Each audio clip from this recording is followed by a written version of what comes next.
بسم اللہ الرحمن الرحیم۔ قرآن مجید کا 30واں اور آخری پارہ، سورہ نبا۔ مشرکین مکہ استہزاء اور تمسخر کے طور پر مرنے کے بعد زندہ ہونے کو اور قرآن کریم کو النبأ العظیم یعنی بڑی خبر کہتے تھے۔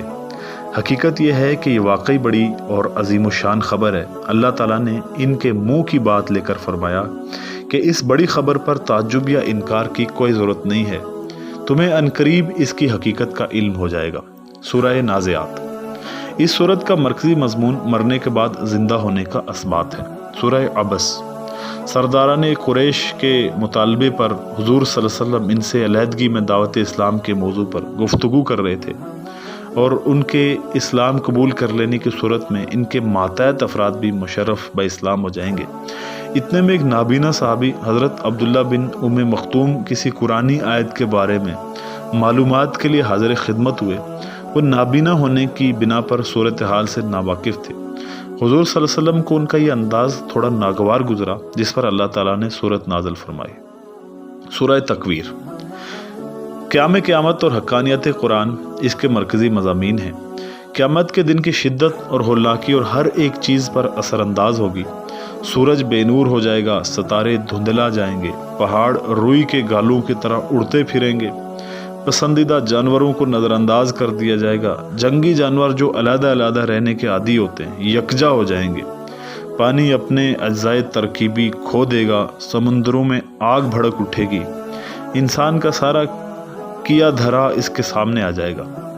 سورہ انفطار۔ قیامت کے نتیجے میں کائنات میں برپا ہونے والے انقلابی تغیرات کو بیان کر کے انسان کی غفلت کا پردہ چاک کرتے ہوئے اسے محسن حقیقی کے احسانات یاد دلا کر اس کی رگ انسانیت کو پھڑکایا گیا ہے۔ سورہ متففین۔ ناپ تول میں کمی کرنے والے کو متففف کہتے ہیں۔ اس سے ہر وہ شخص مراد ہو سکتا ہے جو دوسروں کا حق مارتا اور اپنے فرائض منصبی میں کوتاہی کرتا ہے۔ متففین کی ہلاکت کے اعلان کے ساتھ سورت کی ابتدا ہو رہی ہے، اور اس کے بعد بتایا گیا ہے کہ یہ لوگ اپنے مفادات پر آنچ نہیں آنے دیتے، جبکہ دوسروں کے حقوق کی دھجیاں بکھیر کر رکھ دیتے ہیں۔ سورہ انشقاق۔ قیامت کے خوفناک مناظر اور عدل و انصاف کے مظہر بے رحم احتساب کے تذکرے پر یہ صورت مشتمل ہے۔ آسمان پھٹ جائیں گے اور زمین پھیل کر ایک میدان کی شکل اختیار کر لے گی، اور اللہ کے حکم پر گوش بر آواز ہوں گے۔ انسان کو جہد مسلسل اور مشقت کے پے در پے مراحل سے گزر کر اپنے رب کے حضور پہنچنا ہوگا۔ دائیں ہاتھ میں نیا نامہ اعمال کا مل جانا محاسبے کے عمل میں نرمی اور سہولت کی نوید ہوگی، جبکہ پیٹھ کی طرف سے بائیں ہاتھ میں نامہ اعمال کا ملنا کڑے محاسبے اور ہلاکت کا مظہر ہوگا۔ سورہ بروج۔ اس صورت کے پس منظر کے طور پر احادیث میں ایک واقعہ آتا ہے کہ ایک نوجوان جو شاہی خرچے پر پل کر جوان ہوا تھا مسلمان ہو گیا۔ بادشاہ نے اس کے قتل کا فیصلہ کیا۔ اس نے ایمان کے تحفظ میں اپنی جان قربان کر دی۔ اس واقعے سے متاثر ہو کر بادشاہ کی رعیت مسلمان ہو گئی۔ اس نے خندقیں کھدوا کر آگ میں جلا دی اور اعلان کر دیا کہ جو ایمان سے منحرف نہ ہوا اسے خندق میں پھینک دیا جائے گا۔ لوگ مرتے مرتے مر گئے مگر ایمان سے دستبردار نہ ہوئے۔ سورہ طارق۔ اس سورت کا مرکزی مضمون مرنے کے بعد زندہ ہونے کا عقیدہ ہے۔ ستاروں کی قسم کھا کر بتایا گیا ہے کہ جس طرح نظام شمسی میں ستارے ایک محفوظ اور منظم نظام کے پابند ہیں، اسی طرح انسانوں کو ان کے اعمال کی حفاظت کے لیے بھی فرشتے متعین کی گئے ہیں۔ سورہ اعلیٰ۔ ابتدا میں اللہ تعالیٰ کے ہر عیب و کمزوری سے پاک ہونے کا اعلان کے ساتھ ساتھ اس کی قدرت کاملہ اور انسانوں پر اس کے انعامات اور عنایات کا تذکرہ، پھر اس بات کا بیان ہے کہ نبی کو براہ راست اللہ ہی تعلیم دیتے ہیں، جس میں نسیان اور بھول چوک کی کوئی گنجائش نہیں ہے۔ البتہ اگر اللہ کسی مرحلے پر قرآن پاک کے کسی حصے کو منسوخ کرنے کے لیے آپ کے ذہن سے محو کرنا چاہیں تو کر سکتے ہیں۔ سورہ غاشیہ۔ قیامت کی ہولناکی اور شدت اور کافروں پر اترنے والی مشقت اور مصیبت اور مومنوں کے لیے جنت کی نعمتوں کا ذکر اس کے ابتدا میں کیا گیا ہے۔ سورہ فجر، ابتدا میں 5 قسمیں کھا کر اللہ نے کافروں کی گرفت کرنے اور عذاب دینے کا حکم کیا ہے۔ سورہ بلد، سورت کی ابتدا میں مکہ مکرمہ جس میں نبی اکرم صلی اللہ علیہ وسلم رہائش پذیر تھے، اور والد و اولاد کی قسم کہ انسان مشقت اور تکالیف کے مراحل سے گزرتا رہتا ہے۔ نیکی کا راستہ اختیار کرنے میں بھی مشقت آتی ہے اور بدی کا راستہ اختیار کرنے میں مشقت آتی ہے، مگر فرق یہ ہے کہ نیکی کی راہ میں مشقت اٹھانے والوں کے لیے اجر و ثواب ہے، جبکہ بدی کے راہ میں مشقت اٹھانے والوں کا ثواب کے بجائے عذاب ہوگا۔ سورہ شمس، 7 قسمیں کھا کر بتایا گیا کہ جس طرح یہ تمام حقائق برحق ہیں، اسی طرح یہ بات بھی برحق ہے۔ سورہ لیل، 3 حقائق کی قسمیں کھا کر فرمایا گیا کہ جس طرح ان حقائق کو تسلیم کیے بغیر چارہ کار نہیں ہے، اسی طرح اس حقیقت سے بھی انکار ممکن نہیں ہے کہ خیر و شر اور نیکی و بدی کے حوالوں سے انسان کے اعمال مختلف ہیں۔ سورہ ضحیٰ، حضور اکرم صلی اللہ علیہ وسلم بیماری کی وجہ سے چند روز تہجد کے لیے نہ اٹھ سکے تو آپ کی چچی ام جمیل کہنے لگیں کہ آپ کے رب نے آپ کا ساتھ چھوڑ دیا ہے۔ اس پر اللہ تعالیٰ نے قسم کھا کر فرمایا کہ ایسا ہرگز نہیں ہے۔ سورہ انشراح، حضور اکرم صلی اللہ علیہ وسلم کے اعلیٰ مرتبہ اور مقام کا بیان ہے۔ سورہ تین مقامات مقدسہ کی قسم کھائی کہ جس طرح طور، بیت المقدس اور مکہ مکرمہ کو وحی کے ساتھ اعزاز و شرف عطا فرمایا، اسی طرح کائنات کی تمام مخلوقات میں انسان کو شاہکار قدرت بنا کر حسین و جمیل اور بہترین شکل و صورت کے اعزاز و اکرام سے نوازا گیا ہے۔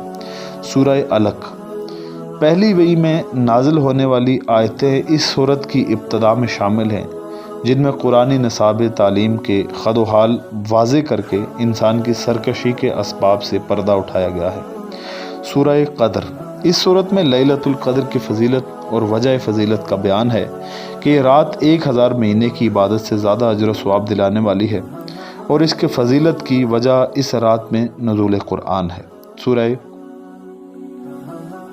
بینہ، اس صورت میں پڑھے لکھے جاہلوں کے بغض و عناد کا تذکرہ ہے کہ دین فطرت اسلام کا راستہ روکنے کے لیے یہودی و عیسائی اور مشرکین باہم متحد ہیں۔ سورہ زلزال، اس صورت میں قیامت کی منظر کشی کے بعد انسانی مستقبل کو اس کے اعمال پر منحصر قرار دے کر بتایا کہ یہ معمولی سے معمولی عمل بھی چاہے اچھا ہو یا برا انسانی زندگی پر اپنے اثرات پیدا کر دیتا ہے، اور قیامت میں خیر و شر ہر قسم کے عمل کا بدلہ مل کر رہے گا۔ سورہ عادیات، مجاہدین کی سواریوں کی قسم کھا کر جہاد فی سبیل اللہ کی عظمت و اہمیت اجاگر کی گئی ہے۔ سورہ قاریہ، اس صورت میں قیامت اور اس کی ہولناکی کے تذکرے کے ساتھ اعمال کے وزن اور بے وزن ہونے کا تذکرہ اور دونوں صورتوں کے انجام مذکور ہیں۔ سورہ تکاثر، مال میں زیادتی کی حرص قبر تک انسان کا پیچھا نہیں چھوڑتی۔ جب جہنم کا نظارہ ہوگا تبھی اس مال کی بے ثباتی کا پتہ چلے گا، وہی محاسبے کا وقت ہوگا اور ایک ایک نعمت کا حساب لیا جائے گا۔ سورہ عصر، زمانے کی قسم کھا کر دراصل ماضی کی تاریخ سے عبرت حاصل کرنے کی تلقین کی ہے کہ 4 صفات، ایمان، اعمال صالحہ، حق کی تلقین کرنے اور حق کے راستے کی مشکلات پر صبر کرنے، ہر دور میں کامیابی اور ان صفات سے محروم ہر دور میں ناکام رہے ہیں۔ سورہ حمزہ، لوگوں کی استہزاء اور تمسخر اڑانے اور تانا زنی کرنے والوں کی مذمت اور جب مال میں مبتلا لوگوں کی عبرتناک انجام مذکور ہے۔ سورہ فیل، ہاتھیوں کے خانہ کعبہ پر حملہ آور ہونے اور ان کے عبرتناک انجام کا تذکرہ ہے۔ سورہ قریش مکہ اور ان کے واسطہ سے ہر شخص کو غیرت دلائی گئی جو براہ راست اللہ کی نعمتوں، خاص طور پر اللہ کے دین کی برکتوں سے مستفید ہونے کے باوجود اپنے رب کی عبادت اور اس کے دین کا دفاع نہیں کرتے۔ سورہ معون، خدمت خلق کے کاموں سے غفلت برتنے، یتیموں کی کفالت سے دستکش ہونے اور نماز میں سستی کا مظاہرہ کرنے والوں کی مذمت کی گئی ہے۔ سورہ کوثر، حوض کوثر جیسی خیر کثیر اپنے نبی کو عطا فرمانے کا اعلان اور اس کے ساتھ ساتھ دشمنان اور گستاخان رسول کا نام و نشان تک مٹا دینے کا اعلان ہے۔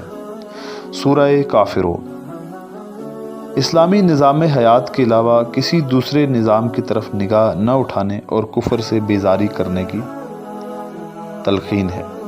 سورہ نصر اسلامی ترقی کے بام عروج فتح مکہ کی پیشن گوئی اور لوگوں کے جوق در جوق اسلامی نظام کو اختیار کرنے کے اعلان کے ساتھ تسبیح اور تحمید اور استغفار میں مشغول ہونے کی تلقین ہے۔ سورہ لہب دشمنان خدا رسول کے بدترین نمائندے ابو لہب جو آپ کا چچا بھی تھا اور قریش کا سردار بھی تھا، اس کی اپنی بیوی سمیت عبرتناک موت کے اعلان کے ساتھ مخالفین اسلام کو تنبیہ کی گئی ہے۔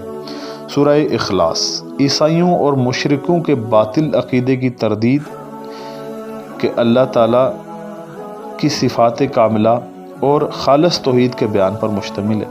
حضور صلی اللہ علیہ وسلم نے اس صورت کو تہائی قرآن کے برابر قرار دیا ہے۔ سورہ فلق تمام مخلوقات اور شرارت کے عادی حاسدین کے شر سے اللہ کی پناہ حاصل کرنے کی تلقین ہے۔ سورہ ناس توحید کی اقسام ثلاثہ کی طرف اشارہ کرتے ہوئے جن و انس کے قبیل سے تعلق رکھنے والے ہر وسوسے پیدا کرنے والے سے اللہ کی پناہ میں آنے کی ترغیب ہے۔ اللہ تعالیٰ حسن عمل کی توفیق عطا فرمائے، آمین۔